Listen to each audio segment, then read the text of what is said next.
नमस्कार सोशलवासियों, आज हम बात करने वाले हैं ठंड के बारे में। जी हाँ, वही ठंड जो बिना इन्विटेशन के आती है और बिना ब्लूटूथ के हमारे शरीर से कनेक्ट होकर हमारे पूरे शरीर को वाइब्रेट कर देती है। तो बिना आपका समय गवाए शुरू करते हैं इस ठंड से थरथराते कीमती समय को और स्वागत करते हैं अपने खास मेहमान कंबलनाथ जी का। इनके पास ठंड से बचने का टिप्स भी है और ठंड को झेलने की सैड स्टोरी भी। तो कंबल को कस के पकड़ लो और स्वेटर का जिप बंद कर लो, क्योंकि आज सिर्फ ठंड का एपिसोड ही नहीं, ठंड भी है। बहुत ठंड है भैया, आप हमको देख लीजिए। हम ऐसे आए हैं जैसे कोई अंडर कवर एजेंट पाकिस्तान जाता है। बस फर्क इतना है कि वो आतंकियों को मारने के लिए अंडर कवर होते हैं और हम ठंडी से बचने के लिए। बात तो सही है, आपको देख के तो ऐसा लग रहा है कि आप ठंड में नहाना छोड़ देते होंगे। बिल्कुल नहाना छोड़ देते हैं। अब आप ही बताइए, जिसके आगे ना है और पीछे भी ना है तो हम बीच वाले हा का क्यों सुने? मतलब आप पूरी ठंडी नहाते नहीं है? आप नहाने का बात कर रहे हैं? अगर हमको कोई ठंड में मुंह धोने को भी बोल देता है ना, तो हम उससे रिश्ता तोड़ देते हैं और पानी के नजदीक नहीं जाते। मतलब ठंड में पानी के साथ आपका रिश्ता वैसा ही है जैसा चूहे का बिल्ली के साथ होता है। कुछ भी हो जाए पर पास नहीं जाना है। हाँ, वही समझ लीजिए। पर हमने तो सुना है कि आपको ठंडी का मौसम ज्यादा पसंद है। हाँ, बात तो सही है, हमको सभी मौसम से अच्छा ठंडी लगता है। बाकी मौसम भी तो अच्छा है, जैसे गर्मी में आप कम कपड़ों के साथ कंफर्टेबल रह सकते हो। बरसात का मौसम देख लो, फुल रोमांटिक होता है। रोमांटिक तो तब न होंगे जब कोई रोमांस करने वाली हो। बात तो सही है। और हम इतने पतले हैं, गर्मी के दिन में हमको देख के लड़कियां रास्ता ही बदल देती है। और ठंडी का मौसम ऐसा नहीं है, ठंडी में हम पतले नहीं दिखते, कपड़ों का लेयर डाल डाल कर एकदम फिट हो जाते हैं। और जो लड़कियां गर्मी में हमको देख कर रास्ता बदल देती थी, ठंड में वो भी आकर हमको सामने से प्रपोज करती है। वाह बेटा, कितने पतले हैं, देखे जरा। दिखा तो नहीं सकते, नहीं तो ठंड लग जाएगा। पर आप इतना समझ लीजिए ना कि हम इतने पतले हैं कि अगर हम कंबल हटा देंगे ना तो ताड़ का पेड़ भी हमसे ज्यादा मोटा दिखेगा। तो कोई गर्लफ्रेंड बनी आपकी? अभी तो आपको बताए कि लड़कियां सामने से आकर प्रपोज करती है। अभी ठंडी शुरू ही हुआ है तो 3 गो गर्लफ्रेंड हमारी बन चुकी है और 4 को तो हमने खुद रिजेक्ट किया है। वाह, आपके जीवन में असली बारिश तो ठंडी में हो रही है, वो भी पानी की नहीं, लड़कियों की। हाँ, जब तक ठंडी है, उसके बाद तो फिर से हमारे जीवन में सुखार ही आ जाएगा।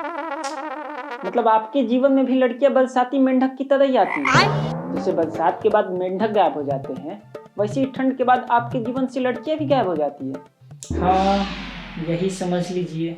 अच्छा, ठंड में आपकी इतनी सारी गर्लफ्रेंड्स होती हैं तो हमारे मन में लड़कियों के बारे में एक सवाल हर साल ठंड में आता है, जो हमें हर ठंडी में सोचने पर मजबूर कर देता है। ऐसा कौन सा सवाल है जो हर साल आपको परेशान कर देता है? ठंड में हम जब भी किसी शादी में जाते हैं तो वहाँ देखते हैं कि हम लड़कों को तो काफी ठंड लगती है, पूरा जैकेट स्वेटर सब पहने होते हैं, फिर भी कांपते ही रहते हैं।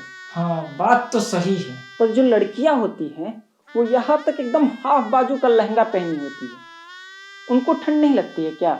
ऐसा नहीं है, ठंड तो उनको भी लगती है, पर वो हमारे लिए ठंड को झेलती है।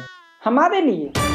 पर वो हमारे लिए ठंड को क्यों झेलेंगे? बात तो सही। क्योंकि वो देखती है कि हम लोग स्वेटर जैकेट सब पहने हुए हैं फिर भी काफी रहे हैं, तो इसलिए वो छोटा कपड़ा पहन कर आती है, ताकि उनके अंदर का गर्मी देखकर हमारे अंदर भी थोड़ी गर्माहट आ जाए और हम ठंड से बच सकें। मतलब वो हमारे लिए आई हीटर का काम करती है, जिन्हें बस देखने भर से ही हमारे बॉडी का टेम्परेचर बढ़ जाता है। जी बिल्कुल। अच्छा छोड़िए ये सब, ये बताइए कभी ऐसा हुआ है कि आपके आसपास कोई भी लड़की ना हो फिर भी आपको ठंड में ठंड का एहसास ना हुआ हो? मत पूछिए। एक बार क्या हुआ, हम ठंड के दिन में मुंबई गए थे और सुबह सुबह ऑटो में बैठे थे तो हमको ठंड लग रहा था। अच्छा, तो हम ऑटो वाले भैया से बोल दिए कि भैया यहाँ भी काफी ठंड है, और ये सुनते ही ऑटो वाले भैया ने मीटर चालू कर दिया। फिर ठीक है, मीटर देखकर जो हमारा टेम्परेचर बढ़ा है उसके आगे तो आपका आई हीटर ही फेल है। असली आई हीटर का काम तो उस दिन मीटर ने किया था। जैसे जैसे मीटर बढ़ रहा था वैसे वैसे हमारे बॉडी का टेम्परेचर ही बढ़ रहा था, और जब बर्दाश्त से बाहर हो गया तो ऑटो रुकवाए और कड़कड़ाती ठंड में पैदल चल दिए। तब जाके हमारे बॉडी का टेम्परेचर नॉर्मल हुआ।